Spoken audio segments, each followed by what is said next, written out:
Evolution versus the New World. Jehovah God promises a new world to bring mankind to perfection. Scientists offer evolution as the means of man's ascent to new heights. The Bible declares that man was created perfect from dust, but sinned and degenerated, and that now his descendants can regain what he lost only through Christ's millennial reign. Most scientists preach that all living things of Earth evolved from a one-celled speck of protoplasm that somehow spontaneously generated itself in sea slime hundreds of millions of years ago. Evolution and the Bible collide head-on. Which survives the crash? Evolution versus the New World. Which wins the war? Evolution is now accepted by many as a fact. Why? Because they have heard proof, been struck by irrefutable evidence? No, the mass of evolution believers know little of the case for evolution. They merely know that scientists speak of it as a fact. Universities teach it as a fact. The public press assumes it to be true. Many modern clergymen accept it. And so in blind faith, the bulk of evolution's adherents swallow and follow and parrot the propaganda line that any who hold fast to the Bible account are old-fashioned and unscientific. But is evolution so modern? The Bible account unscientific? Are clergymen always right? The press never wrong? The universities infallible? And evolution's star witnesses, the scientists? Is it not true that the theories of scientists change like women's fashions? That what is in high esteem today may be derided in contempt tomorrow?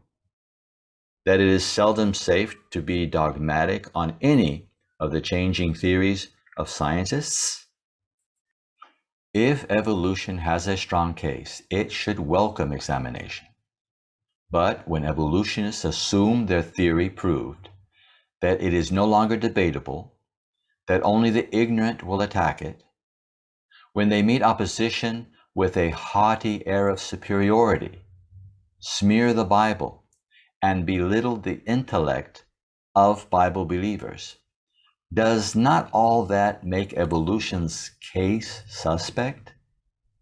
Are such tactics necessary to cover over a weak case or no case?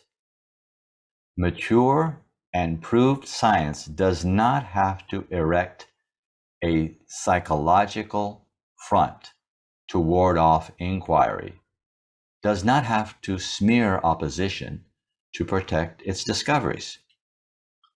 Then why does evolution? Because it is not mature science founded on fact. Hence, an attack on evolution is not an attack on true science. Like an onrushing tidal wave, the evolution dogma fountains from the pens and lips of modern educators and floods from the high schools and colleges to overflow the entire globe. It threatens to drown weak Christian faith and wash it from the minds of many. But studious Christians, whose faith is firmly anchored in the lasting wisdom of God's Word, will not be like the unstable waves of the sea that are driven and tossed and slapped about by windy blasts. James 1, verses 6 and 8. Moreover, if the thinking Christian weighs the scientific proofs for the evolution theory, perhaps any waves of doubt to which it once gave rise will beat against his faith in vain.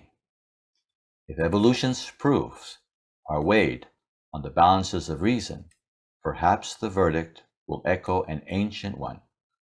Thou art weighed in the balances and art found wanting. Daniel 5, verse 27.